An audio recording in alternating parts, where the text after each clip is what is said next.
here I am back to do part 2 of my November reading wrap up.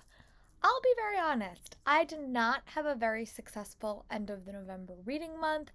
It was a little bit rough, I'll be a little bit honest. I wasn't feeling my best. I was Christmas crafting like crazy because I have a really crazy December heading my way, so it really is not a lot of books. I probably could have done this in one wrap up, but I didn't. So here we are. But the first book I wound up reading, I was at the tail end of a boss battle as well, which is the Thanos boss battle. I finished reading Witchhaven by Sasha Payton Smith. I really like this book. I thought it was a very fun historical fiction read. It sort of reminds me of when I read my Regency romances, but with like a magic twist. This follows a character named Frances.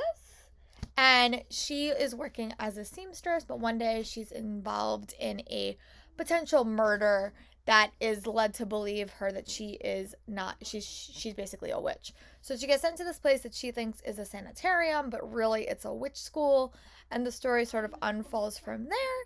She's also kind of trying to uncover the murder of her brother that happened years before, and I really liked it. I thought that the focus on the sisters, like the sisterhood in this book and the friendship dynamics, was really interesting.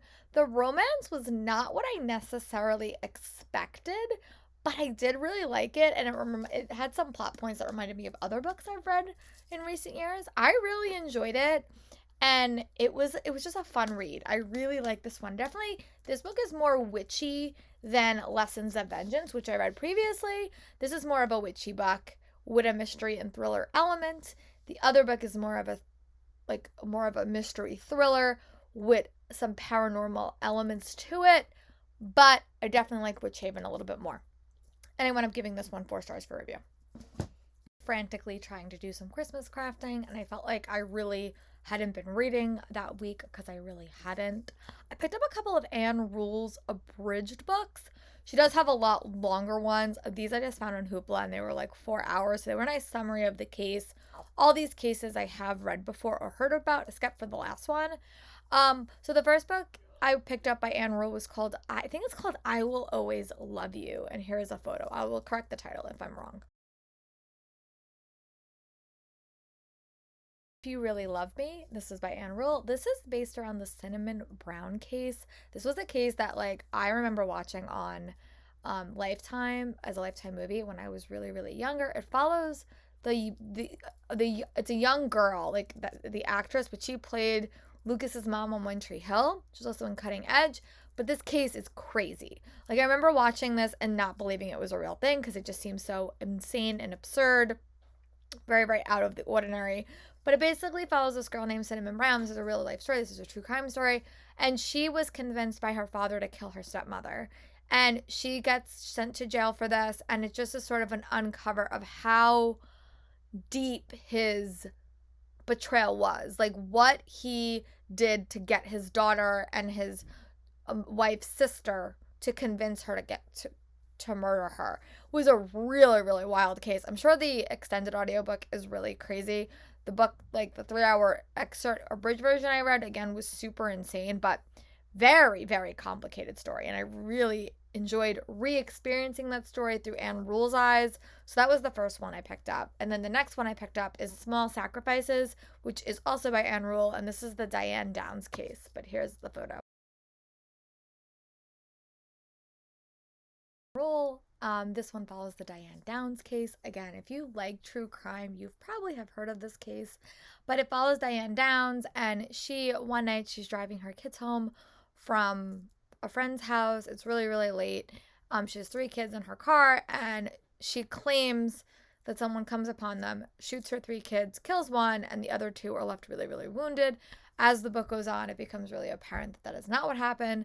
And it's a very complicated case. I've listened to I have a podcast on this one. I've also read audiobooks and stuff like that. So very, very interesting.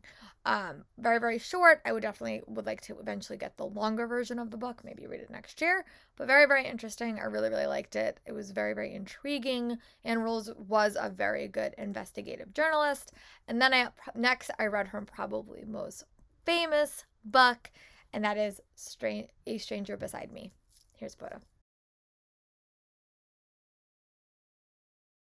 This is probably her most famous true crime novel, and I really am intrigued to kind of pick up the longer one because this is probably her most famous. She had an unexpected connection to Ted Bundy, and this sort of chronicles her life as she's sort of uncovering what Ted Bundy did and also the after effects of it. It was a really interesting read. Again, I'm sure the longer book is a lot more detailed, but these short bites were really helpful when I was crafting.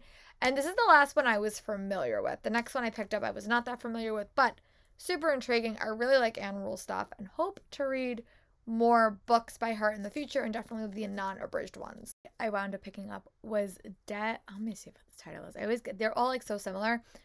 Dead by Sunset, Perfect Husband, or Perfect Killer. And here is a photo.